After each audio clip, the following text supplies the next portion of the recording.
ഞങ്ങളും ക്രൂശിക്കപ്പെട്ട ക്രിസ്തുവിനെ പ്രസംഗിക്കുന്നു. ദൈവ തിരുനാമത്തിന് മഹത്വം ഉണ്ടാകട്ടെ. സമർപ്പണം എന്ന വിഷയത്തെക്കുറിച്ചാണ് നാം ചിന്തിച്ചു വരുന്നത്. അബ്രഹാമിൻ്റെ സമർപ്പണം, ഇസ്ഹാക്കിൻ്റെ സമർപ്പണം, യാക്കോബിൻ്റെ സമർപ്പണം. സമർപ്പണം ഉണ്ടെങ്കിൽ വാഗ്ദത്തമുണ്ട്. സമർപ്പിക്കുന്നുവെങ്കിൽ ദൈവത്തിൻ്റെ വാഗ്ദത്തം നമുക്ക് ലഭിക്കും. അബ്രഹാം ദൈവത്തിനായി തൻ്റെ ജീവിതം സമർപ്പിച്ചു. ജീവനുള്ള ദൈവത്തിനായി ദൈവത്തിൻ്റെ വിളി കേട്ട് അബ്രഹാം പുറപ്പെട്ടു. അബ്രഹാമിന് വാഗ്ദത്തം ലഭിച്ചു. ഇസ്ഹാക്ക് ദൈവത്തെ അനുസരിച്ച് പുറപ്പെട്ടു. ഇസ്ഹാക്കിന് വാഗ്ദത്തം ലഭിച്ചു. യാക്കോബ് ദൈവത്തിൻ്റെ വഴികളിലൂടെ നടപ്പാൻ തീരുമാനിച്ചു. യാക്കോബിന് ദൈവത്തിൻ്റെ അനുഗ്രഹം ലഭിച്ചു, ദൈവത്തിൻ്റെ വാഗ്ദത്തം ലഭിച്ചു. നമുക്ക് വായിക്കാം ചില വാക്യങ്ങൾ. ലോത്ത് അബ്രാമിനെ വിട്ടുപിരിഞ്ഞ ശേഷം യഹോവ അബ്രാമിനോട് അരുളി ചെയ്തത്, തലപൊക്കി നീ ഇരിക്കുന്ന സ്ഥലത്ത് നിന്ന് വടക്കോട്ടും തെക്കോട്ടും കിഴക്കോട്ടും പടിഞ്ഞാറോട്ടും നോക്കുക. നീ കാണുന്ന ഭൂമിയൊക്കെയും ഞാൻ നിനക്കും നിന്റെ സന്തതിക്കും ശാശ്വതമായി തരും. നീ കാണുന്ന ഭൂമിയൊക്കെയും ഞാൻ നിനക്കും നിന്റെ സന്തതിക്കും ശാശ്വത അവകാശമായി തരും എന്ന് ദൈവം അബ്രഹാമിനോട് വാഗ്ദത്തം ചെയ്തു. നീ കാണുന്ന ഭൂമിയൊക്കെയും ഞാൻ നിനക്കും നിന്റെ സന്തതിക്കും ശാശ്വതമായി തരും. അടുത്ത വാക്യം, ഞാൻ നിന്റെ സന്തതിയെ ഭൂമിയിലെ പൊടി പോലെയാക്കും. ഞാൻ നിന്റെ സന്തതിയെ ഭൂമിയിലെ പൊടി പോലെയാക്കും. ഭൂമിയിലെ പൊടിയെ എണ്ണുവാൻ കഴിയുമെങ്കിൽ നിന്റെ സന്തതിയെയും എണ്ണാം. ഭൂമിയിലെ പൊടി എണ്ണുവാൻ കഴിയുമെങ്കിൽ നിന്റെ സന്തതിയെയും എണ്ണാം. അസംഖ്യമായി സന്തതി പരമ്പരകൾ നിനക്ക് ലഭിക്കുമെന്നാണ് അബ്രഹാമിന് കൊടുത്തതായ വാഗ്ദത്തം. ഇസ്ഹാക്കിന് കൊടുത്ത വാഗ്ദത്തം ഉൽപ്പത്തി പുസ്തകം 26-ാം അധ്യായത്തിന്റെ 2-ാം വാക്യം മുതൽ വായിക്കുമ്പോൾ കാണാം. യഹോവ അവന് പ്രത്യക്ഷനായി അരുളി ചെയ്തതെന്തെന്നാൽ, ഇസ്ഹാക്കിന് പ്രത്യക്ഷനായി ഇസ്ഹാക്കിനോട് അരുളി ചെയ്തതെന്തെന്നാൽ, നീ മിസ്രൈമിലേക്ക് പോകരുത്. നീ മിസ്രൈമിലേക്ക് പോകരുത്. ഞാൻ നിന്നോട് കൽപ്പിക്കുന്ന ദേശത്ത് പാർക്ക, ഈ ദേശത്ത് താമസിക്ക.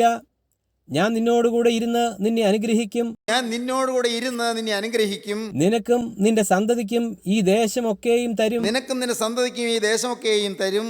നിന്റെ പിതാവായ അബ്രഹാമിനോട് ഞാൻ ചെയ്ത സത്യം നിവർത്തിക്കും. നിന്റെ പിതാവായ അബ്രഹാമിനോട് ഞാൻ ചെയ്ത സത്യം നിന്നോട് ഞാൻ നിവർത്തിക്കും. ഇസ്ഹാക്കിന് ദൈവം വാഗ്ദത്തം കൊടുത്തു. യാക്കോബിന് ദൈവം വാഗ്ദത്തം കൊടുക്കുന്നു. 28-ാം അധ്യായത്തിന്റെ 12-ാം വാക്യം മുതൽ വായിക്കും. അവനൊരു സ്വപ്നം കണ്ടു. ഇതാ ഭൂമിയിൽ വെച്ചിരിക്കുന്ന ഒരു കോവണി, അതിൻ്റെ തല സ്വർഗത്തോളം എത്തിയിരുന്നു. ദൈവത്തിൻ്റെ ദൂതന്മാർ അതിന്മേൽ കൂടി കയറുകയും ഇറങ്ങുകയുമായിരുന്നു. അതിന്മീതെ യഹോവ നിന്ന് അരുളി ചെയ്തത്, ഞാൻ നിന്റെ പിതാവായ അബ്രഹാമിന്റെ ദൈവവും ഇസ്ഹാക്കിന്റെ ദൈവവുമായ യഹോവയാകുന്നു. നീ കിടക്കുന്ന ഭൂമിയെ ഞാൻ നിനക്കും നിന്റെ സന്തതിക്കും തരും. കിടക്കുന്ന ഭൂമിയെ ഞാൻ നിനക്കും നിന്റെ സന്തതിക്കും തരും. നിന്റെ സന്തതി ഭൂമിയിലെ പൊടി പോലെയാകും. നിന്റെ സന്തതി ഭൂമിയിലെ പൊടി പോലെയാകും. നീ പടിഞ്ഞാറോട്ടും കിഴക്കോട്ടും വടക്കോട്ടും തെക്കോട്ടും പരക്കും. പടിഞ്ഞാറോട്ടും കിഴക്കോട്ടും വടക്കോട്ടും തെക്കോട്ടും പരക്കും. നീ മുഖാന്തരവും നിന്റെ സന്തതി മുഖാന്തരവും ഭൂമിയിലെ സകല വംശങ്ങളും അനുഗ്രഹിക്കപ്പെടും. നീ മുഖാന്തരവും നിന്റെ സന്തതി മുഖാന്തരവും ഭൂമിയിലെ സകല വംശങ്ങളും അനുഗ്രഹിക്കപ്പെടും. ജീവനുള്ള ദൈവം യാക്കോബിനും അനുഗ്രഹങ്ങളും വാഗ്ദത്തങ്ങളും നൽകുകയാണ്. പ്രിയപ്പെട്ടവരെ, സത്യമായൊരു സമർപ്പണത്തിലേക്ക് ദൈവം തന്നെയാണ് നമ്മെ നടത്തുന്നത്. ദൈവത്തിൻ്റെ പരിശുദ്ധാത്മാവാണ് നമ്മെ സമർപ്പണത്തിലേക്ക് നടത്തുന്നത്. മനുഷ്യൻ്റെ യത്നമില്ല അതിൻ്റെ പിന്നിൽ, മനുഷ്യൻ്റെ പരിശ്രമമില്ല അതിൻ്റെ പിന്നിൽ, മനുഷ്യൻ്റെ യാതൊരുവിധമായ ഉദ്യമങ്ങളും അതിൻ്റെ പിന്നിലില്ല. ദൈവത്തിന് നമ്മോട് സ്നേഹം തോന്നി ദൈവം നമ്മെ വിളിക്കുകയാണ്. ദൈവത്തിന് നമ്മോട് കരുണ തോന്നി ദൈവം നമ്മെ ഒരു സമർപ്പണത്തിലേക്ക് നടത്തുകയാണ്. ഇവിടെ ഇരിക്കുന്ന നിങ്ങൾ അനേകം പേര് ഈ സമർപ്പണം എടുത്തിട്ടുണ്ട് എന്ന് ഞാൻ വിശ്വസിക്കട്ടെ.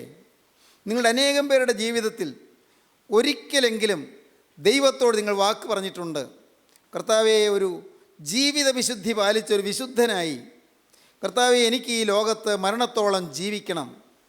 ഞാനത് തിരുമുൻപാകെ ഞാൻ തീരുമാനിക്കുന്നു, എന്നെ തന്നെ തിരുമുൻപാകെ ഞാൻ സമർപ്പിക്കുന്നു. അങ്ങനെ സമർപ്പണം എടുത്ത അനേകം പേര് ഇവിടെ ഇരിക്കുന്നുണ്ട്. സഹോദരങ്ങളെ, ഈ വാക്കുകളെ കേൾക്കുന്ന അനേകം പേര് ജീവിതത്തിൽ വ്യക്തമായൊരു സമർപ്പണം എടുത്തവരാണ്. എന്നെ ഞാൻ കർത്താവേ നിനക്ക് തരുന്നു, എൻ്റെ ഭാവിയെ നിനക്ക് തരുന്നു, എൻ്റെ ആയുസ് നിനക്ക് തരുന്നു, എൻ്റെ വരുമാനം നിനക്ക് ഞാൻ തരുന്നു, എൻ്റെ ഈ ശരീരം നിനക്ക് തരുന്നു, എൻ്റെ കർത്താവേ എൻ്റെ വിദ്യാഭ്യാസം ഞാൻ നിനക്ക് തരുന്നു, എൻ്റെ ജോലി ഞാൻ നിനക്ക് തരുന്നു, എൻ്റെ കുടുംബം ഞാൻ നിനക്ക് തരുന്നു. കർത്താവേ, ഞാൻ എനിക്കുള്ളതെല്ലാം നിനക്ക് തരുന്നു, ഞാനും എനിക്കുള്ളതെല്ലാം നിൻ്റേത്. നിങ്ങൾ പലരും സമർപ്പണം എടുത്തവരാണ്. പ്രിയപ്പെട്ടവരെ, പടകും വലയും വിട്ട് ഞാൻ അനുഗമിക്കുമെന്ന് വാക്ക് പറഞ്ഞ ചിലരെങ്കിലും ഇവിടെ ഇരിപ്പുണ്ട്. വേദപുസ്തക വാക്യം അനുസരിച്ച് പത്രോസിഹ പടകും വലയും വിട്ട് അനുഗമിച്ചു എന്ന് തിരുവചനത്തിൽ നാം കാണുന്നു. പടകും വലയും വിട്ട് ഞാൻ നിന്നെ അനുഗമിക്കുന്നുവെന്ന് വാക്ക് പറഞ്ഞ അനേകം പേരുണ്ട്. സഹോദരങ്ങളെ, നിങ്ങളോട് ചോദിക്കട്ടെ, ഈ ഒരു വാക്ക് പറഞ്ഞത് നിങ്ങളുടെ സ്വന്തം ശ്രമം കൊണ്ടായിരുന്നുവോ? അന്ന് നിങ്ങളുടെ സമർപ്പണം എടുത്തത് നിങ്ങൾ സ്വന്തം ബുദ്ധി കൊണ്ട് ആലോചിച്ച് ഇങ്ങനെ സമർപ്പണം എടുക്കണമെന്ന് നിങ്ങൾ പല നാളായി പരിശ്രമിച്ചെടുത്തതാണോ? അല്ല. ഒരവസരത്തിൽ ഒരു തക്ക സമയം വന്നപ്പോൾ സ്വർഗത്തിലെ ദൈവത്തിൻ്റെ പരിശുദ്ധാത്മാവ് നിങ്ങളെ ഹേമിച്ച് ഈ ഒരു സമർപ്പണത്തിലേക്ക് നിങ്ങൾ നയിക്കുകയായിരുന്നു. ഇന്ന് ഈ വാക്കുകൾ നിങ്ങൾ കേൾക്കുമ്പോൾ നിങ്ങളിൽ ചിലരുടെയെല്ലാം ഹൃദയത്തിൽ പരിശുദ്ധാത്മാവ് ഇപ്പോൾ പ്രവർത്തിച്ച് ഒരു സാക്ഷാത്തായ സമർപ്പണത്തിലേക്ക് നിങ്ങളെ നയിക്കട്ടെ എന്ന് ഞാൻ ആശംസിക്കുകയാണ്. കർത്താവേ, ഈ ആയുസ്സ് എന്നേക്ക് നിനക്ക് ഞാൻ തരുന്നു എന്ന്. എൻ്റെ ജീവിതത്തിൽ ഞാൻ മരണം കൊണ്ട് തീർന്നു പോകേണ്ടവനല്ല. മരണത്തിനപ്പുറത്തേക്ക് നിലനിൽക്കുന്നതായ ഒരു ശോഭനമായ നിത്യത എനിക്കുണ്ട്. ആ നിത്യതയിലേക്ക് എനിക്ക് കടന്നു വരണമെന്ന് മാത്രമല്ല, എൻ്റെ ശേഷമുള്ള അനന്തര തലമുറയും ആ നിത്യ സൗഭാഗ്യത്തിലേക്ക് എത്തിച്ചേരണം. അതിനായി ഞാനിതാ എന്നെ തന്നെ നിനക്ക് തരുന്നുവെന്ന്. പ്രിയപ്പെട്ടവരെ, നിങ്ങൾക്കിപ്പോൾ ദൈവത്തോട് വാക്ക് പറയാൻ കഴിയുമെങ്കിൽ അത് കാതലായ സൽഫലങ്ങൾ ഉളവാക്കി തീർക്കും. അനുഗ്രഹങ്ങൾ നിങ്ങളുടെ മേൽ ചൊരിഞ്ഞു തരും. വാഗ്ദത്തങ്ങൾ നിങ്ങൾക്ക് പകർന്നു തരും. എത്രയും ശ്രേഷ്ഠമായ ശോഭനമായ വാഗ്ദത്തങ്ങൾ, അനുഗ്രഹീതമായ വാഗ്ദത്തങ്ങൾ. നിങ്ങൾ മൂലം അനേകം തലമുറകൾ അനുഗ്രഹിക്കപ്പെടും. നിങ്ങളുടെ മക്കളും മക്കളുടെ മക്കളും അനുഗ്രഹിക്കപ്പെടും. ആരും ദോഷത്തിലേക്ക് പോവുകയില്ല, ആരും നാശത്തിലേക്ക് പോവുകയില്ല, ആരും ശാപത്തിലേക്ക് പോവുകയില്ല. ശാപത്തിൽ നിന്ന് മോചനം പ്രാപിക്കും. ബന്ധനങ്ങൾ അഴിഞ്ഞു കിട്ടും. ബാധകൾ മാറിക്കിട്ടും. കുടുംബദോഷങ്ങൾ മാറിക്കിട്ടും. തലമുറകളായി പകർന്നു വരുന്നതായ അനേകം ദോഷങ്ങളും കേടുകളും കെടുതികളും മാറിക്കിട്ടി സമാധാന സമൃദ്ധിയിലേക്കും ഐശ്വര്യ തികവിലേക്ക് നിങ്ങൾക്ക് വന്നെത്തുവാൻ കഴിയും. ദൈവത്തിൻ്റെ പരിശുദ്ധാത്മാവ് നിങ്ങളെ നയിക്കും. ദൈവത്തിൻ്റെ പരിശുദ്ധാത്മാവ് നിങ്ങളെ നടത്തിക്കൊണ്ട് പോകും. നിങ്ങൾ അനുഭവിക്കും. അപ്പോൾ നിങ്ങൾ ദൈവത്തെ സ്തുതിക്കും. സഹോദരങ്ങളെ, സാക്ഷാത്തായ സമർപ്പണം. യാക്കോബ് ഇങ്ങനെ സമർപ്പണം എടുക്കുന്നതിനെക്കുറിച്ചൊന്നും ചിന്തിച്ചയാളല്ല. യാക്കോബ് വലഞ്ഞു ഓടുകയായിരുന്നു. വളരെ ക്ഷീണിതനായും പരിഭ്രാന്തനായി ഓടുകയായിരുന്നു. മരണഭീതിയോടെ ഓടുകയായിരുന്നു. യാക്കോബ് ബേഥേലിൽ നിന്ന് ഹാരാനിലേക്ക് ഓടുന്നതായ ഓട്ടമായിരുന്നു. ബേഥേലിൽ യാക്കോബ് ചെന്നപ്പോൾ അവിടെ വെച്ച് യാക്കോബ് ഒരു സ്വപ്നം കണ്ടു. ക്ഷീണിതനായി ഒരു പാറമേൽ, ഒരു കല്ലിന്മേൽ അവൻ തല വെച്ച് ഉറങ്ങിപ്പോയി. ക്ഷീണിതനായി കിടക്കുകയാണ്. സഹോദരങ്ങളെ, നിങ്ങളിൽ പലരും ശരീരം കൊണ്ട് ക്ഷീണിതരായിട്ടുള്ളവരുണ്ട്. ശരീരത്തിൽ രോഗം വന്നവരുണ്ട്. രോഗം ബാധിച്ച്, ക്ഷീണം ബാധിച്ച് തളർന്ന് അവശരായിരിക്കുന്നവർ ഈ വാക്കുകളെ കേൾക്കുന്നുണ്ട്. മാറാ രോഗമാണല്ലോ എന്ന് അറിഞ്ഞപ്പോൾ ഹൃദയം തകർന്നും പോയവർ ഈ വാക്കുകളെ കേൾക്കുന്നുണ്ട്. പ്രിയപ്പെട്ടവരെ, അല്ല, നിങ്ങളുടെ മനസ്സ് ക്ഷീണിച്ചവരില്ലേ? നിങ്ങൾ ഭാവിയോർത്ത് നെടുവീർപ്പെടുന്നവരില്ലേ? നാളെ എന്ത് എന്നോർത്ത് ആകുലപ്പെടുന്നവരില്ലേ? ആശങ്കാകുലരായിരിക്കുന്നവരില്ലേ? നാളത്തെ ജീവിതത്തെ ഞാൻ എങ്ങനെ നേരിടും? ഈ കടമെങ്ങനെ ഞാൻ തീർക്കും? വിഷമിച്ച് കഴിയുന്നവരില്ലേ? പലതരത്തിൽ മനസ്സ് ഭാരപ്പെട്ടും ആകുലപ്പെട്ടും മനസ്സിങ്ങനെ വലഞ്ഞ് കഴിയുന്നവരില്ലേ? പ്രിയപ്പെട്ടവരെ, നിങ്ങളോട് പറയട്ടെ, നിങ്ങളുടെ ജീവിതത്തിൽ നിങ്ങളുടെ ക്ഷീണം മാറ്റുവാൻ ജീവനുള്ള ദൈവം നിങ്ങൾക്ക് പ്രത്യക്ഷനാവുകയാണ്. യാക്കോബിന് ദൈവം പ്രത്യക്ഷപ്പെട്ടു. നാം വായിക്കുന്നത്, ഇതാ ഭൂമിയിൽ വെച്ചിരിക്കുന്ന ഒരു ഗോവണി, അതിൻ്റെ തല സ്വർഗത്തോളം എത്തിയിരുന്നു. ഒരു ഗോവണിയുടെ ദർശനമാണ്. ഏതാണ് ഈ ഗോവണി? ചരിത്രത്തിൽ യാക്കോബ് ഒരിക്കൽ അങ്ങ് ബേഥേലിൽ വെച്ച് കണ്ടതായ ഈ ഗോവണി എന്തിനെയാണ് കുറിക്കുന്നത്? പഴയ നിയമത്തിൽ കാണുന്ന ഈ ഗോവണി വാസ്തവത്തിൽ കർത്താവായ യേശുവിൻ്റെ ഒരു സിംബലാണ്. കർത്താവായ യേശുവിൻ്റെ പ്രതീകമാണ്. ഭൂമിയിലെ മനുഷ്യനെ സ്വർഗത്തിലേക്ക് അയറ്റിക്കൊണ്ടു പോകുന്ന ഗോവണിയാണ് കർത്താവായ യേശു ക്രിസ്തു. മനുഷ്യന് കിട്ടുന്ന ഏറ്റവും മനോഹരമായ ഒരു ദർശനം, മനുഷ്യന് കിട്ടുന്ന ഏറ്റവും സുന്ദരമായൊരു സ്വപ്നം എന്താണ്? ഈ ഒരു ഗോവണി കാണാൻ കിട്ടുക, യേശുവിനെ കണ്ടെത്താൻ പറ്റുക.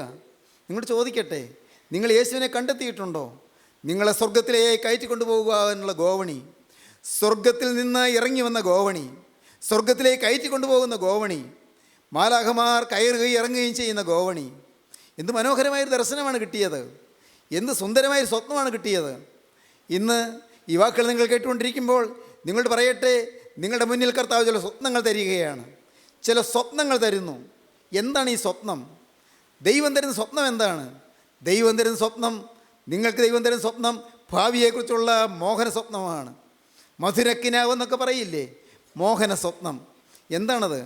നിങ്ങൾക്ക് ശോഭനമായൊരു ഭാവിയുണ്ട് എന്ന്, നിങ്ങളുടെ തലമുറകൾ അനുഗ്രഹിക്കപ്പെടുമെന്ന്, നിങ്ങളുടെ മക്കൾ അനുഗ്രഹീതരായി തീരുമെന്ന്, ഇന്നത്തെ കേടുകൾ മാറുമെന്ന്, ഇന്നത്തെ കെടുതികൾ മാറുമെന്ന്, ഇന്നത്തെ രോഗങ്ങൾ തീരുമെന്ന്, ഇന്നത്തെ കഷ്ടപ്പാടുകൾക്ക് അറുതിയുണ്ട് എന്ന്, ഇന്നത്തെ മാനസികമായ പിരിമുറുക്കത്തിനായി വരുമെന്ന്, ഇന്നത്തെ ടെൻഷൻ മാറുമെന്ന്, ഇന്നത്തെ അശുദ്ധിയിൽ നിങ്ങൾക്കൊരു കയറ്റം കിട്ടുമെന്ന്, ഇന്നത്തെ ദുസ്വഭാവങ്ങൾ മാറി കിട്ടുമെന്ന്, ഇന്നത്തെ ചീത്ത കൂട്ടുകെട്ടുകളിൽ നിന്ന് നിങ്ങൾക്ക് മോചനം കിട്ടുമെന്ന് നിത്യനായ ദൈവം നിങ്ങൾക്ക് ചില വാഗ്ദത്തങ്ങൾ തരികയാണ്. ഈ ഗോവണി അതിനെ കാണിക്കുന്നു. സഹോദരങ്ങളെ, യാക്കോബ് ആഗ്രഹിച്ചില്ലെങ്കിൽ ഒരു ഗോവണി കാണണമെന്ന്, യാക്കോബ് വിചാരിച്ചില്ലെങ്കിൽ സ്വപ്നം കാണുമെന്ന്, ഒരു സ്വപ്നം കാണുമെന്നൊന്നും യാക്കോബ് വിചാരിച്ചില്ല. സഹോദരങ്ങളെ, നിങ്ങൾ ഒരു സുന്ദര സ്വപ്നം കാണുക. ഏതാണ് ഈ സുന്ദര സ്വപ്നം? ഭാവിയെക്കുറിച്ചുള്ളതായ മോഹന സ്വപ്നം. ദൈവത്തിന് സ്തോത്രം. യൗസേപ്പിനൊരു സ്വപ്നം കിട്ടിയിരുന്നു. യൗസേപ്പിനൊരു സ്വപ്നം കിട്ടി. ആ സ്വപ്നം മനസ്സിൽ പേറിക്കൊണ്ട് യൗസേപ്പ് സഞ്ചരിച്ചു. മനോഹരമായൊരു സ്വപ്നം. യാക്കോബിൻ്റെ മകനായ യൗസേപ്പിന് കിട്ടിയ സ്വപ്നം, അതും ഉള്ളത്തിൽ പേറിക്കൊണ്ട് എത്രയോ നാളുകൾ യൗസേപ്പ് കഴിഞ്ഞു. ആ സ്വപ്നം ഉള്ളിലുള്ളത് കൊണ്ടാണ് പൊട്ടക്കണ്ണിലേക്ക് തള്ളപ്പെട്ടപ്പോഴും യൗസേപ്പ് തളരാതിരുന്നത്. സഹോദരന്മാർ ദ്വേഷിച്ചപ്പോഴും, സഹോദരന്മാർ പകച്ചപ്പോഴും, സഹോദരന്മാർ അസൂയാലുക്കളായി ഉപദ്രവിച്ചപ്പോഴും യൗസേപ്പ് തളർന്നില്ല. കാരണം അവൻ്റെ ഹൃദയത്തിൽ ദൈവം കൊടുത്തൊരു സ്വപ്നമുണ്ട്. ദൈവത്തിന് സ്തോത്രം. അവന് പരിഭവം വന്നില്ല, അവന് നിരാശ വന്നില്ല. കാരണം അവൻ്റെ ഹൃദയത്തിൽ സ്വപ്നം കിട്ടിയിരുന്നു. യൗസേപ്പ് പിന്നീട് നാം കാണുന്നത്, യൗസേപ്പ് അവൻ ഇസ്മായിൽ കച്ചവടക്കാരുടെ കൂടി അടിമയായി പോകുമ്പോൾ അപ്പോഴും ഹൃദയത്തിൽ സ്വപ്നം അങ്ങനെ ചലിക്കുകയാണ്. പണ്ട് കണ്ട ഒരു സ്വപ്നം, സ്വർഗത്തിലെ ദൈവം നൽകിയതായൊരു സ്വപ്നം, ജീവിതത്തിൽ കിട്ടിയതായ ഒരു നല്ല സ്വപ്നം. ആ വിഷൻ, ആ സ്വപ്നം അവനെ നയിച്ചു കൊണ്ടിരുന്നു. ആ ദർശനം അവനെ മുന്നോട്ട് നയിച്ചു കൊണ്ടിരുന്നു. എന്താണത്? അവൻ പിന്നീട് അങ്ങ് ഈജിപ്തിലെത്തിയപ്പോൾ അവിടെയും സ്വപ്നം അവൻ്റെ ഹൃദയത്തിലുണ്ടായിരുന്നു. ഈജിപ്തിലെ ആ ദുഷ്ടസ്ത്രീ പൊത്തിഫേറിൻ്റെ ഭാര്യ അവനെ അശുദ്ധിയിലേക്ക് ക്ഷണിച്ചപ്പോഴും തിന്മയ്ക്ക് വേണ്ടി പ്രലോഭിപ്പിച്ചപ്പോഴും ആ സ്വപ്നം അവൻ്റെ ഹൃദയത്തിൽ സജീവമായിരുന്നു. അതുകൊണ്ടാണ് പാപത്തിൽ വീഴാതിരുന്നത്. സഹോദരങ്ങളെ, നിങ്ങളുടെ ഹൃദയത്തിലൊരു സ്വപ്നം വേണം. നിങ്ങളുടെ ഹൃദയത്തിലൊരു സ്വപ്നം, ഒരു ഗോവണിയുടെ സ്വപ്നം. ദൈവത്തിന് സ്തോത്രം. ഒരു ശോഭനമായ ഭാവി എനിക്ക് കർത്താവ് കരുതിയിരിക്കുന്നുള്ളതായൊരു സ്വപ്നം. നിങ്ങളാരും നിരാശപ്പെട്ടിരിക്കരുത്, നിങ്ങളാരും തളർന്നിരിക്കരുത്, ആരും നിങ്ങൾ വാടിയിരിക്കരുത്, നിങ്ങളാരും മ്ലാനോദൻ്റായിരിക്കരുത്. എനിക്കിത് വന്നല്ലോ, എനിക്കിങ്ങനെ കഷ്ടകാലം വന്നല്ലോ, എന്നെ സ്നേഹിക്കാൻ ആരുമില്ലല്ലോ എന്ന് നിങ്ങൾ ഇനി പരിഭവിച്ചു കൊണ്ടിരിക്കരുത്. എനിക്ക് ആരുമില്ലല്ലോ എന്നെ കരുതാൻ എനിക്ക് വേണ്ടി എന്നെ സ്നേഹിക്കാൻ, എൻ്റെ കാര്യം അന്വേഷിക്കാൻ എനിക്ക് ആരുമില്ലല്ലോ എന്ന് പറഞ്ഞ് നിങ്ങൾ തളർന്നിരിക്കരുത്.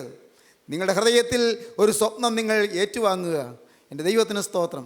യേശു ക്രിസ്തു ആ ജീവനുള്ള സ്വപ്നം, ഒരു സജീവ സ്വപ്നം. എൻ്റെ കർത്താവിന് സ്തോത്രം. ദൈവത്തിൻ്റെ വലിയ നാമം മഹത്വപ്പെടട്ടെ. നിങ്ങൾക്ക് ഇത് എത്ര പേർക്ക് അനുഭവിക്കാൻ പറ്റുമെന്ന് എനിക്ക് അറിഞ്ഞുകൂടാ. ഇത് നിങ്ങൾ അനുഭവിക്കുമ്പോൾ നിങ്ങൾ കോരിത്തരിക്കും. ഇരിക്കുന്നിടത്ത് ഇരുന്നുകൊണ്ട് നിങ്ങൾ പുളകം കൊള്ളും. നിങ്ങൾ കർത്താവിനോട് പറയും, കർത്താവേ, എൻ്റെ ജീവിതത്തിൽ ഇന്നേക്കാൾ ഭേദപ്പെട്ടൊരു നാളെയിലേക്ക് എന്നെ നയിക്കാൻ നാഥാ, നീ ദിവ്യ സ്വപ്നങ്ങളുമായി എൻ്റെ അരികിലേക്ക് വന്നിരിക്കുകയാണ്. ദിവ്യ സ്വപ്നം എൻ്റെ ഹൃദയത്തിൽ പകരാൻ നീ വന്നിരിക്കുകയാണ്. ഞാൻ തളർന്നിരിക്കാൻ നീ ആഗ്രഹിക്കുന്നില്ല. ഞാൻ നിരാശപ്പെട്ടു പോകാൻ നീ ആഗ്രഹിക്കുന്നില്ല. ഞാൻ പാപത്തിൽ അടിമയായി ജീവിക്കാൻ നീ ആഗ്രഹിക്കുന്നില്ല. ഞാൻ സംശയാലുവായി ചോദ്യം ചെയ്യുന്നതിനായി തീരാൻ നീ ആഗ്രഹിക്കുന്നില്ല. കർത്താവേ, ഞാനിതാ നിൻ്റെ സ്നേഹത്തെ സംശയിക്കാതെ ആ പരിശുദ്ധ സ്നേഹത്തിൻ്റെ മുന്നിൽ എന്നെ തന്നെ അടിയറ വയ്ക്കുന്നു. പ്രിയപ്പെട്ടവരെ, യേശുക്രിസ്തുവിൻ്റെ തിരുസ്നേഹത്തിൻ്റെ മുന്നിൽ, ആ ഗോകുൽത്തായിലെ സ്നേഹോഷ്മളമായ ആ വാത്സല്യ തികവിൻ്റെ മുന്നിൽ നിങ്ങൾക്ക് നിങ്ങളെ തന്നെ അടിയറ വയ്ക്കാം, നിങ്ങളെ തന്നെ സമർപ്പിക്കാം. ആ കുരിശിൻ ചുവട്ടിലേക്ക് അർപ്പിക്കുമ്പോൾ അപ്പോഴാണ് നിങ്ങളുടെ ഹൃദയം ത്രസിക്കുന്നത്, നിങ്ങളുടെ ഹൃദയം അങ്ങ് കോരിത്തരിക്കുന്നത്, നിങ്ങളുടെ മനസ്സ് ആന്തോളനം ചെയ്യുന്നു, നൃത്തം ചെയ്യും. പ്രിയപ്പെട്ടവരെ, നിങ്ങളുടെ ഹൃദയം സന്തോഷ സമന്വിതമായി നൃത്തം ചെയ്യും. എങ്ങനെ സാധിക്കും? അത് സാധിക്കുന്നത് യേശുവിൻ്റെ ആത്മാവ് നിങ്ങളിലേക്ക് ഈ സ്വപ്നം പകർന്നു തരുമ്പോഴാണ്. യൗസേപ്പിന് അന്ന് പൊത്തിഫേറിൻ്റെ ഭവനത്തിൽ തിന്മയിലേക്ക് പോകാൻ കഴിയാതിരുന്നത് ആ സ്വപ്നം ഉള്ളിലുണ്ടായിരുന്നുകൊണ്ടാണ്. ഞാനിങ്ങനെയൊന്നും കഴിയേണ്ടവനല്ല, എനിക്കൊരു നല്ല കാലമുണ്ട്, ഞാനിങ്ങനെയൊന്നും അടിമയായി കഴിയേണ്ടവനല്ല, ഏതോ ഒരു നല്ല കാലത്തിന് വേണ്ടി ദൈവം എന്നെ വിളിച്ചിരിക്കുകയാണ്. സ്വപ്നം ഉള്ളിൽ പേറി. ദൈവത്തിന് സ്തോത്രം. ഞാൻ പറയുന്ന വാക്ക് നിങ്ങൾക്ക് മനസ്സിലായോ? ഉള്ളിലൊരു സ്വപ്നം പേറിക്കൊണ്ടിരിക്കുക, ഒരു സ്വപ്നം ഉള്ളിൽ വഹിച്ചുകൊണ്ടിരിക്കുക. യോസേപ്പ് 13 കൊല്ലം തുടർന്ന് കാരാഗ്രഹത്തിൽ കിടന്നു. അറിയാത്ത തെറ്റ്, അവൻ നിരൂപിക്കാത്ത തെറ്റ് അവൻ്റെ പേരിൽ ആരോപിച്ചു കഴിഞ്ഞപ്പോഴും ഒരു ഭാരവുമില്ലാതെ, ഒരു കൂസലുമില്ലാതെ 13 കൊല്ലം മിസ്രയീമിലെ കാരാഗ്രഹത്തിൽ കിടന്നു. ആ 13 കൊല്ലവും രാവും പകലും എൻ്റെ ഹൃദയത്തിൽ സ്വപ്നം. എന്താണ് ആ സ്വപ്നം?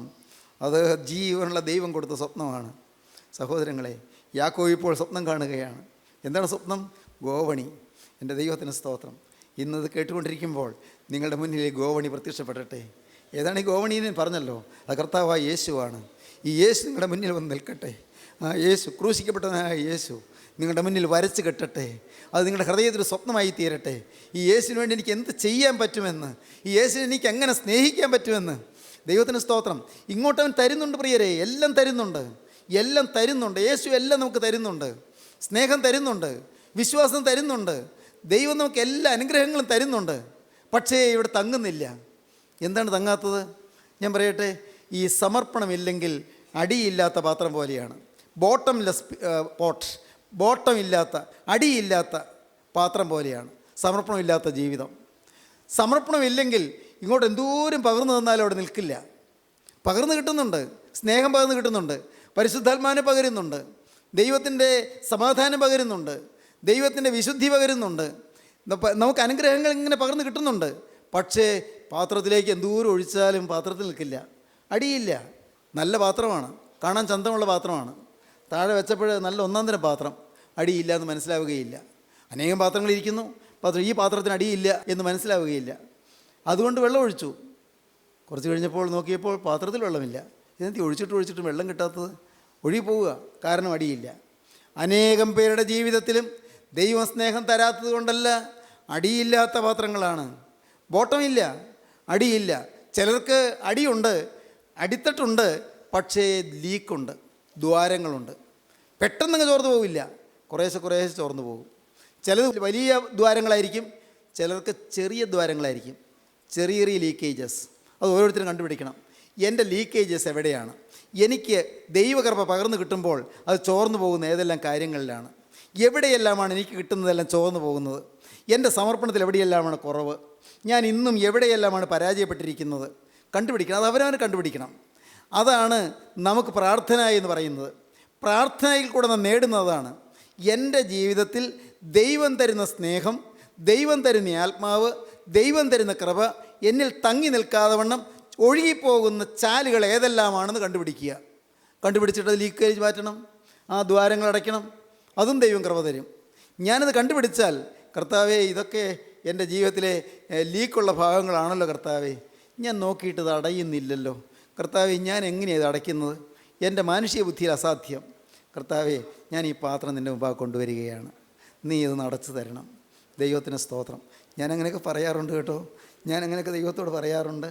ഞാൻ ഒറ്റയ്ക്ക് ഇരുന്ന് പ്രാർത്ഥിക്കുമ്പോഴെല്ലാം ഇങ്ങനെ എൻ്റെ സ്വാർത്ഥത, എൻ്റെ ദ്രവ്യാഗ്രഹം, എൻ്റെ സ്വയം, എൻ്റെ സ്ഥാനമോഹം, എൻ്റെ പ്രശംസ, എൻ്റെ ഹൃദയത്തിലുള്ള ചില മുൻവിധികൾ, ഇതെല്ലാം കൊണ്ടുവന്ന് ഞാൻ പറയും, കർത്താവേ നീ ഇത് അടച്ചു തരണമേ. ഞാൻ പ്രാർത്ഥിക്കും. ഞാനും തികഞ്ഞവനല്ല, നിങ്ങളിൽ ഒരാളെ പോലെ, ഒരു സാധാരണ മനുഷ്യനെ പോലെ ഞാൻ നിൽക്കുകയാണ്. നിങ്ങളോട് പറയട്ടെ, ഞാനും ഇതെല്ലാം കൊണ്ടുവന്ന് ദൈവത്തോട് പറയും. ദൈവത്തിന് സ്തോത്രം. പ്രാർത്ഥന കഴിഞ്ഞ് എഴുന്നേൽക്കുമ്പോൾ കർത്താവ് ധൈര്യം തരും, മോനെ എല്ലാം അടച്ചിട്ടുണ്ട്, എല്ലാം അടച്ചു തന്നിട്ടുണ്ട്, ഇനി എൻ്റെ കൃപ നിന്നിലേക്ക് പകർന്നിരിക്കുകയാണ്, നീ ഇനി എന്നെ സ്തുതിച്ചോളൂ. ദൈവത്തിന് സ്തോത്രം. അപ്പോൾ ഇരുന്ന് മതിവരാതെ സ്തുതിക്കും, അപ്പോൾ ഇരുന്ന് കൊതി തീരാതെ സ്തുതിക്കും. ഹല്ലേലൂയ, എൻ്റെ ദൈവത്തിന് സ്തോത്രം. അപ്പോൾ സ്തുതിയുടെ ആത്മാവിൽ ദൈവത്തെ ആരാധിക്കാൻ ഭാഗ്യം ലഭിക്കും. പ്രിയപ്പെട്ടവരെ, നിങ്ങൾക്ക് സാധിക്കുമെന്നാണ് ഈ പറഞ്ഞത്. ദൈവത്തിൻ്റെ കരങ്ങളിലേക്ക് നിങ്ങളെ കൊടുത്തുകൊണ്ട്, ദൈവകരങ്ങൾ നിങ്ങളെ ഏൽപ്പിച്ചുകൊണ്ട്, ഇന്ന ഭാഗത്ത് എനിക്ക് ലീക്കുണ്ട് കർത്താവേ, ഇന്ന ഭാഗത്ത് നീ തരുന്ന കൃപ ചോർന്നു പോകുന്ന കർത്താവേ, ഇന്ന ഭാഗത്ത് എനിക്ക് പരാജയം സംഭവിക്കുന്ന കർത്താവേ എന്ന് പറഞ്ഞുകൊണ്ട് ദൈവത്തിൻ്റെ കരുണയ്ക്ക് വേണ്ടി യാചിച്ചാൽ സ്വർഗത്തിലെ ദൈവം തരാതിരിക്കുമോ? ദൈവം കരുണ ചൊരിയാതിരിക്കുമോ? ഇപ്പോൾ ഞാൻ എഴുന്നേൽക്കും, രക്ഷയ്ക്കായി കാക്ഷിക്കുന്നവനെ ഞാൻ അതിലാക്കുമെന്ന് യഹോവ അരുളി ചെയ്യുന്നു. രക്ഷയ്ക്ക് വേണ്ടി നിങ്ങൾക്ക് ആഗ്രഹമുണ്ടെങ്കിൽ രക്ഷയിലാക്കുമെന്നാണ് ദൈവം പറയുന്നത്. നിങ്ങൾ ദൈവത്തിൻ്റെ കൃപ പകരാൻ ദൈവം ആഗ്രഹിച്ച് നിൽക്കുമ്പോൾ, നിങ്ങളതിനു വേണ്ടി കൊതിക്കുകയാണെങ്കിൽ ദൈവത്തിൻ്റെ കൃപ ധാരാളമായി ചൊരിയുകയില്ലയോ? ദൈവത്തിൻ്റെ കൃപ അനവരതം നിങ്ങളുടെ മേൽ പകരുകയില്ലയോ? ദൈവത്തിൻ്റെ കൃപയാൽ നിങ്ങൾ നിറയ്ക്കുകയില്ലയോ? പ്രിയപ്പെട്ടവരെ, ദൈവത്തിൻ്റെ കൃപയുടെ കരങ്ങളിലേക്ക് നിങ്ങളെ തന്നെ നിങ്ങൾ കൊടുക്കുവീൻ. യാക്കോബ് ആ സ്വപ്നം കണ്ട് അമ്പരന്ന് അവൻ നോക്കി, ആ ഗോവണിമേൽ അങ്ങ് സ്വർഗത്തോളം എത്തുന്ന ഗോവണി, അത് ഭൂമിയിൽ തൊട്ടിരിക്കുന്നു, മുകളിലും തൊട്ടിരിക്കുന്നു. അതിങ്ങനെ ഗോവണി ഇങ്ങനെ മാലാഖമാർ കയറുകയും ഇറങ്ങുകയും ചെയ്യുന്നു. യാക്കോബ് അത്ഭുതപ്പെട്ടു. ഞാൻ പേടിച്ച് ഓടുന്നു, എനിക്ക് ആരുമില്ലെന്ന് പറഞ്ഞ് ഓടുന്നു, ചേട്ടനെ കൊല്ലുമെന്ന് പറഞ്ഞ് ഓടുന്നു, എൻ്റെ അപ്പനെയും അമ്മയും വിട്ട് ഞാൻ ഓടുന്നു, മരണഭീതിയോടെ ഞാൻ ഓടുന്നു. പക്ഷേ ഞാൻ ഒറ്റയ്ക്കല്ലല്ലോ. ഞാൻ ഓർത്തു ഞാൻ ഒറ്റയ്ക്കാണെന്ന്. ഞാൻ ഒറ്റയ്ക്കല്ലല്ലോ, മാലാഖമാർ എൻ്റെ കൂടെ ഉണ്ടായിരുന്നു. കയറുന്നത് ആദ്യം, കയറുകയും ഇറങ്ങുകയും ചെയ്യുന്നു, മാലാഖമാർ കൂടെ ഉണ്ടായിരുന്നു. ദൈവവൈതലേ, നീ മറക്കല്ലേ. ദൈവത്തിന് സ്തോത്രം. ദൈവം നിന്നെ കണ്ടതാണ്. മാലാഖമാർ നിന്നെ സംരക്ഷിക്കും. മാലാഖമാർ നിന്നെ പരിപാലിക്കും. നീ യാത്ര പോകുമ്പോൾ നിൻ്റെ വാഹനത്തെ മാലാഖമാർ പരിപാലിക്കും. ദൈവത്തിന് സ്തോത്രം. ദൈവവൈതലേ, നീ യാത്ര പോകുമ്പോൾ അപകടങ്ങളിൽ ദൈവം നിന്നെ പരിപാലിക്കും. ദൈവവൈതലേ, നീ പ്രതിസന്ധികളിലാകുമ്പോൾ ദൈവം നിന്നെ പരിപാലിക്കും. നീ പരീക്ഷാ ഹോളിലാകുമ്പോൾ ദൈവത്തിൻ്റെ ദൂതന്മാരെ നിനക്ക് വേണ്ടി ദൈവം ചട്ടം കെട്ടി നിർത്തും. ദൈവത്തിന് സ്തോത്രം. നീ പ്രശ്നങ്ങളെ നേരിടുമ്പോൾ ദൈവത്തിൻ്റെ ദൂതന്മാർ ഒന്ന് നിന്നെ താങ്ങും. എൻ്റെ കർത്താവിന് സ്തോത്രം. നീ രോഗശൈലിയിലാകുമ്പോൾ ദൈവത്തിൻ്റെ മാലാഖമാർ നിന്നെ തലോടിക്കൊണ്ടിരിക്കും. എൻ്റെ ദൈവവൈതലേ, നിന്നോട് പറയട്ടെ, ജീവനുള്ള ദൈവത്തിൻ്റെ കൈകളിൽ നിൻ്റെ ജീവിതം സുരക്ഷിതമല്ലേ? ദൈവത്തിൻ്റെ കൈകളിലേക്ക് നിന്നെ വിട്ട് കൊടുക്കാമോ? അവൻ്റെ കരങ്ങളിലേക്ക് നിന്നെ ഏൽപ്പിക്കാമോ? അവനായി നിൻ്റെ ഹൃദയം തുറക്കാമോ? അവനോട് നിനക്കൊരു വാക്ക് പറയാമോ? നാഥ, ഇത്രയും കാലം നിൻ്റെ സംരക്ഷണം ഞാൻ അറിഞ്ഞില്ല, നിൻ്റെ സംരക്ഷണത്തിൻ്റെ ആ ഭാഗ്യത്തെ ഞാൻ തിരിച്ചറിഞ്ഞില്ല. നീ എനിക്ക് വേണ്ടി കരുതുന്നുവെന്നോ, നീ എന്നെ സ്നേഹിക്കുന്നെന്ന് അറിയാതെ ഞാൻ ഇത്രയും കാലം ഞാൻ ജീവിച്ചു പോയി. കർത്താവേ, എൻ്റെ ദൈവമേ, നീ എന്നോട് പൊറുക്കണമേ. എന്നെ കരുതാൻ സ്വർഗീയ ദൂതന്മാരെയാക്കുന്ന നിത്യനായ ദൈവമേ, എനിക്ക് വേണ്ടി സ്വർഗീയ ദൂതന്മാരെ, സേവകാത്മാക്കളെ ശുശ്രൂഷയ്ക്ക് വേണ്ടി ആൽക്കുന്ന ജീവനുള്ള ദൈവമേ, നിൻ്റെ കരുണയ്ക്ക് വേണ്ടി ഞാൻ നിന്നെ സ്തുതിക്കുന്നു. അവരൊക്കെയും രക്ഷ പ്രാപിപ്പാനുള്ളവരുടെ ശുശ്രൂഷയ്ക്ക് അയക്കപ്പെടുന്ന സേവകാത്മാക്കൾ അല്ലയോ എന്ന വാക്യം ഞാൻ ഓർക്കുന്നു. കർത്താവേ, നിന്റെ സന്നിധിയിലേക്ക് ഞാൻ വരുന്നു. നിന്റെ ദൂതന്മാർ കയറി ഇറങ്ങുകയും ചെയ്യുന്നു. ദൂതന്മാരുടെ സംരക്ഷണം അത്യുന്നതന്റെ മറവിൽ വസിക്കുന്നു. സർവശക്തൻ നിഴലിൻ കീഴിൽ പാർക്കുന്നു. ദൈവം കോട്ടയും സംരക്ഷണം തരുന്നതായി ദുർഗവും ശരണവും ശൈലവുമായി ദൈവം കൂടെയിരിക്കുന്നു. ദൈവത്തിൻ്റെ കരുണ നിന്നെ വലയം ചെയ്യുന്നു. ദൈവം നിന്നെ നയിക്കുന്നു. ദൈവത്തിൻ്റെ കൃപയുടെ കരം നിൻ്റെ മേൽ വയ്ക്കുന്നു. ഭാഗ്യമല്ലേ ദൈവമക്കളെ? ഇത് ഭാഗ്യമല്ലേ? ഈ മഹാഭാഗ്യത്തിലേക്ക് നിങ്ങൾ ക്ഷണിക്കുകയാണ്. ആർക്ക് വേണം? ആർക്ക് വേണം ഈ യേശുവിനെ? യേശു ഇതാ ആരോരുമില്ലാത്തവനെ പോലെ കുരിശിന്മേൽ കിടക്കുന്നതായി നാം കാണുന്നു. അവനെ നിങ്ങൾ ഏറ്റുവാങ്ങുമോ? ഇപ്പോൾ യേശുവിനെ നിങ്ങൾ ഏറ്റുവാങ്ങുമോ? അവനെ നിങ്ങളുടെ ഹൃദയത്തിലേക്ക് ഏറ്റുവാങ്ങുമോ? കർത്താവേ, നീ അനാഥനെ പോലെ കുരിശിന്മേൽ കിടക്കേണ്ടവനല്ല. എൻ്റെ കർത്താവേ, നീ ആരോരുമില്ലാത്തവനെ പോലെ എല്ലാവരാലും ഉപേക്ഷിക്കപ്പെട്ടവനായി നീ കുരിശിന്മേൽ കിടക്കേണ്ടവനല്ല. യഹൂദ മതമേധാവികൾക്ക് നിന്നെ വേണ്ടായിരുന്നു. എൻ്റെ കർത്താവേ, ന്യായശാസ്ത്രിമാർക്ക് തന്നെ വേണ്ടായിരുന്നു. അന്ന് തിയോളജി അറിയാവുന്ന വേദപണ്ഡിതന്മാർക്ക് തന്നെ വേണ്ടായിരുന്നു. കർത്താവേ, പരീശന്മാർക്ക് തന്നെ വേണ്ടായിരുന്നു. എൻ്റെ കർത്താവേ, അവരെല്ലാവരും തൂക്കായി നട്ടുവസിച്ചു. ആർക്കും വേണ്ടാത്തവനായി കിടക്കുന്ന യേശുവേ, എനിക്ക് നിന്നെ വേണം. കർത്താവേ, ഈ പാവപ്പെട്ട മനുഷ്യന് നിന്നെ വേണം. ഞാൻ നിന്നെ നേറ്റ് വാങ്ങിക്കൊള്ളട്ടെ. കുരിശിൽ നിന്ന് യേശുവിനെ നിറക്കുക. യേശുവിനെ നിങ്ങൾ കുരിശിൽ നിറക്കിയിട്ട് നിങ്ങളുടെ മാറിലേക്ക് അണയ്ക്കുക. യേശുവിനെ അരിമത്തിക്കാരൻ യോസേഫ് മാറോട് അടക്കി പിടിച്ചുകൊണ്ട് മന്ദം നടന്നു. ദൈവത്തിന് സ്തോത്രം. കല്ലറിൽ കൊണ്ടുപോയി അടക്കം ചെയ്തു. ഈ കല്ലറിൽ അടക്കം ചെയ്താൽ അവനോടെ അടങ്ങിക്കിടക്കുകയില്ല, അവൻ ഉയർത്തെഴുന്നേൽക്കും. ഹൃദയത്തിൻ്റെ കല്ലറയിൽ ഇന്നത് കേട്ടുകൊണ്ടിരിക്കുമ്പോൾ യേശുവിനെ നിങ്ങൾ അടക്കം ചെയ്യുമോ? യേശുവിനെ നിങ്ങൾ സ്വീകരിക്കുമോ? യേശുവോടെ മരിച്ചു കിടക്കുകയല്ല, യേശു ഉയർത്തെഴുന്നേറ്റ് ജീവിക്കും. ജയശാലിയായും ജീവിക്കും. നിങ്ങൾക്ക് ജയം തരുന്നതിനായും ജീവിക്കും. അവൻ നിങ്ങളെ ജയിപ്പിക്കും.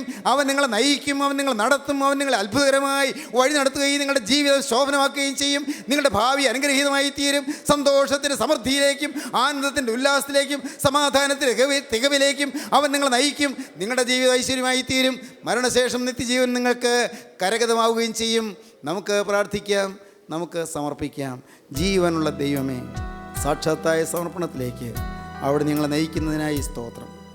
ക്രിസ്തുവിൻ്റെ പാദപീഠത്തിലേക്ക് ജീവിതം അർപ്പിക്കുവാൻ ഞങ്ങൾക്ക് തന്ന സ്വർഗീയ ആലോചനകൾക്കായി സ്തോത്രം. എല്ലാവരെയും അനുഗ്രഹിക്കണമേ കർത്താവേ. ദൂതന്മാരുടെ സംരക്ഷണം നൽകുന്ന സ്വർഗീയ കൃപ അനുഭവിക്കാനുള്ള ഭാഗ്യം നിൻ്റെ മക്കൾക്ക് എല്ലാവർക്കും നൽകണമേ കർത്താവേ. വചനം കേട്ട എല്ലാവരെയും അവിടുത്തെ കൃപയിൽ പൊതിയണമേ കർത്താവേ. അവിടുത്തെ രണ്ടാമത്തെ വരവിന് വേണ്ടി ഒരുക്കണമേ കർത്താവേ. കുടുംബത്തിലെ ക്ലേശങ്ങൾ മാറ്റിക്കൊടുക്കണമേ. കുടുംബസമാധാനം നൽകണമേ. ആകുലങ്ങൾ മാറ്റണമേ. രോഗങ്ങൾ സൗഖ്യമാക്കണമേ. സമാധാന ജീവിതം നൽകണമേ. എല്ലാവരെയും ശാപങ്ങളിൽ നിന്നും ബാധകളിൽ നിന്നും ബന്ധനങ്ങളിൽ നിന്നും വിടുവിച്ച് സമാധാന സമൃദ്ധിയിലേക്ക് നയിക്കണമേ. സ്വർഗീയ സൗഭാഗ്യത്തിനായി ഒരുക്കണമേ. മഹത്വം എല്ലാ നാഥനായ പുണ്യേശുനാഥൻ മാത്രം എടുക്കണമേ. യേശുക്രിസ്തുവിൻ്റെ ജയകരമായ നാമത്തിൽ തന്നെ. ആമീൻ. ഹല്ലേലൂയ.